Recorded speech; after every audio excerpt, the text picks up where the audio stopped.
პრობლემები არ გვინდა პრობლემის ელაპარაკი, სიკეთეზე ვილაპარაკეთ. ვარ დამელაპარაკებით თქვენ, ბატონო. თქვენი სახელი და როგორ მოგმართოთ? აკაკი. ბატონო აკაკი, ქუთაისელი ბრძანდებით? კი.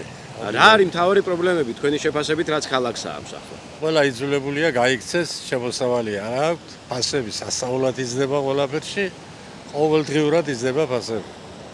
და არის ხალხი ქუთაისი. პოლიტიკოსები ამბობენ, რომ ეკონომიკაც იზრდება და შემოსავალი არ გეზრდებათ თქვენ. ესე იგი პოლიტიკოსებს თუ დაუჯერებთ ჩვენ ახლა ვიცარია თავრობაში. ქუთაისი, იმერეთი. როდესაც საზოგადოებრივი მაუწყებელი მიტაცებულია, როდესაც მოამბეში არის მის ხალხის ხმა, ჩვენ ვიწყებთ სახალხო მოამბეს. ამჯერად ქუთაისიდან. მე ვასილი ივანოვ-ჩიქოვანი ვარ, საზოგადოებრივი მაუწყებლიდან გათავისუფლებული ჟურნალისტი. საზოგადოებრივი მაუწყებელი რომ არ იყოს მიტაცებული და ჩემი საქმიანობა შეჩერებული, თქვენ აუცილებლად გაიგებდით რომ კულტურული ისტორიითა და წიაღისეული სიმდიდრით გამორჩეულ რეგიონში იმერეთში ყოველი მეხუთე ადამიანი სოციალურ დახმარებას იღებს. რეგიონში 433,000-ზე მეტი ადამიანი ცხოვრობს.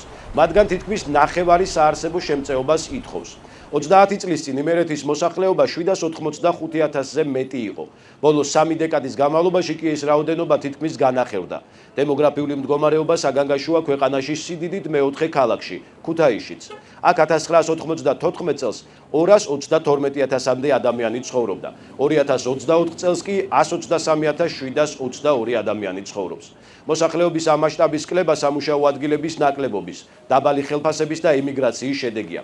იმერეთის მოსახლეობის დიდი ნაწილი ემიგრაციაშია და თანხებს ოჯახების სარჩენად აგზავნის სამშობლოში. ის, ვინც ემიგრაციაში ვერ მიდის, თბილისში ეძებს სამსახურს, ხოლო ვინც რჩება საცხოვრებელი ადგილის მიხედვით, ან მომსახურების სფეროში საქმდება, ან მოპოვებით სამუშაოებში ერთვება. იმერეთი ის რეგიონია ჩვენი ქვეყნის, სადაც ადამიანები სიცოცხლის ფასად მოიპოვებენ სასარგებლო წიაღისეულს. ამ შრომით კი მდიდრდებიან ერთეული ბიზნესმენები და მათთან დაახლოებული მაღალჩინოსნები, ხოლო მაგალითად ჭიათურა ჰუმანიტარული კატასტროფის ზღვარზეა.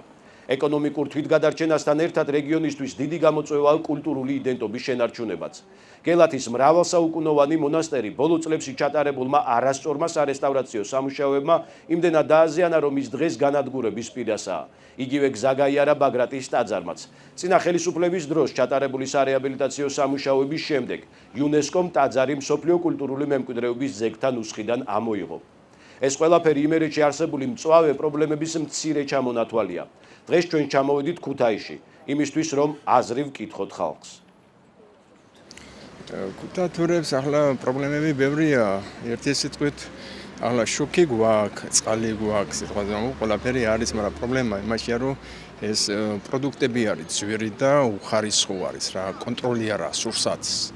ხო, ყიდულობ ხო მაღაზიაში, არიცი რა ყიდულობ, შეიძლება საწამლავი იყიდო. ზედაც არის ამდენი დაავადებული და ონკოლოგიური მხრიდან და მიდიან მერე საზღვარგარეთ და მკურნალობენ, ხო?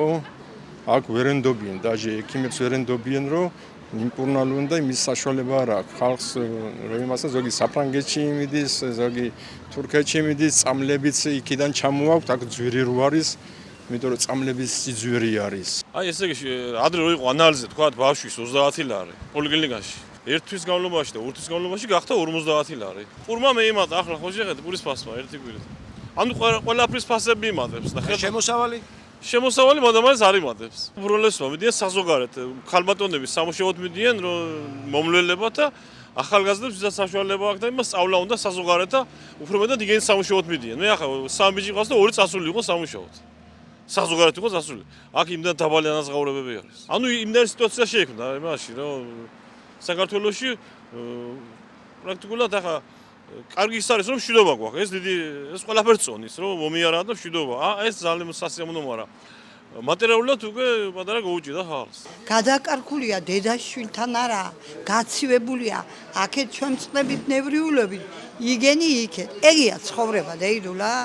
ამბობენ რომ აი ეკონომიკა იზრდება, ციფრებით გველაპარაკებია. მაგენი ჯიბისა, მაგენი პენსია ზუმატებენ 20 ლარს და მაგენმა 1600 და მილიონები და მილიარდები იშოვა. რას მეყოფა 350, აგერ ამას ვალაგებ, აგერ აქანე მუშაობ პატარა 35 წელიწადია ქუჩაში. ეგ ცხოვრება? მაგაზე მწყდება გული რომ ეს ახალგაზრდობა გარი დავრჩით აქ მოხუცები. სამუშაო ადგილები არ არის ახალგაზრდების? არ არის დედა, აბა რო იყოს მაშინ სათო გაიქცევა ადამიანი. რატო გაიქცევა? ამ ქვეყნიდან რატო ამ დალოცვილ ქვეყნიდან, ამ ულამაზეს ქვეყნიდან რატო გაიქცევა? გამოსავალი რაშია როგორ? გამოსავალი იმაშია რომ რაღაცა უნდა იფიქროს, მოვიყვანოთ ნორმალური ვიღაცა რომ გვიპატრონოს და ეს ხალხი არ გარბოდეს აქედან. შედიხარ ახალ მაღაზიები იხსნება, პროდუქტი ძალიან ბევრი ეგრა, იქ 20% თუ იყიდეს პროდუქტს, 80% ვერ იყიდეს. დაბალი ხელფასები და ეკონომიკა დაბალია ეს. ახლა რა არის ადამიანი დაუნახავი არ უნდა იყოს. ყველა მთავრობა რაღაცას აკეთებს, მაგრამ ახლა გინდა ქუთაისელი იყოს და გინდა ქართველი კაცი იყოს, 21 საუკუნეა და ყველას უნდა რომ უკეთეს ცხოვრება იქნეს და ვართ მე მგონი ამის ღირსები. ინტერნეტს რო გადახედავ და ისეთი ქვეყნები არის და აი რო უყურებ, ხო, გული გაგინათდება და რატო არ უნდა ვიყოთ ჩვენ? აი ეს არის რა. გაგვინადგურეს გელათი, გაგვინადგურეს ამ აი კულტურის მუშაკება და იმ კულტურის მინისტრი ვინც იყო იქ გაანადგურეს, არა სპეციალისტები მოიწვიეს.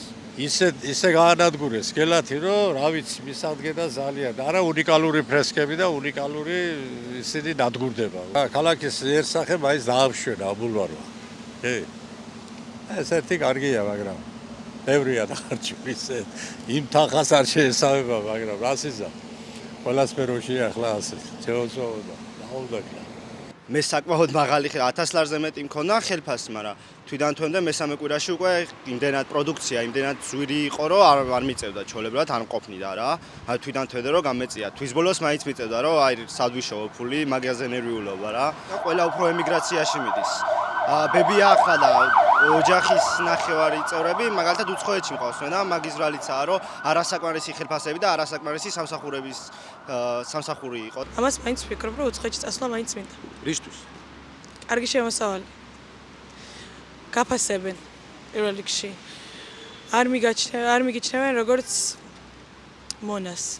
ესე ვიტყოდი, იმიტომ რომ აქ თუნდაც მაღაზიაში რო ბავშვი მუშაობს, ყველაფერი მისი გასაკეთებელია. მე მაგალითად ახლა კონსულტანტი ვარ, მოხვედრაც მემევალება, დალაგებაც მემევალება, მენეჯერის რაღაც საქმეც მემევალება, ესეთი რაღაცა არ უნდა იყოს. არ გაფასებენ, ზევიდან გიყურებენ.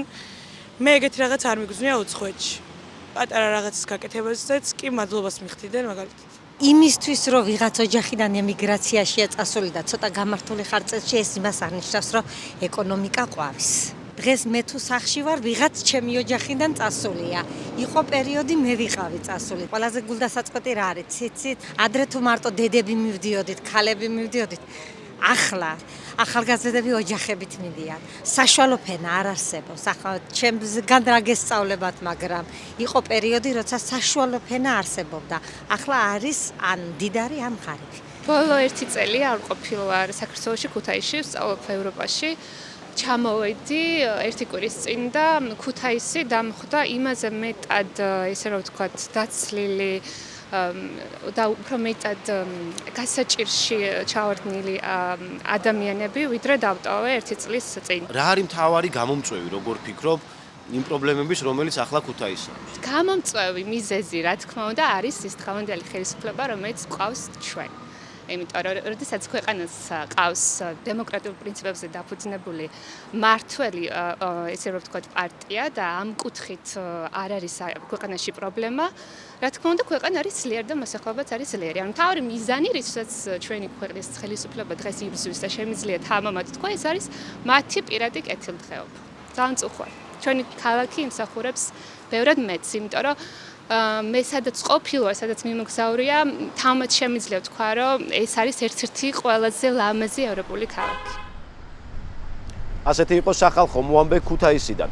საზოგადოებრივი მაუწყებელი მიტაცებული რომ არ იყოს მოქალაქეების ამ პოზიციებს თქვენ სწორედ პირველ არხზე მოისმენთ. საზოგადოებრივი მაუწყებელი ხალხს, თავისუფლება და სოლიდარობა მზია ამაღლობელს და სინდისის ყველა პატიმარს.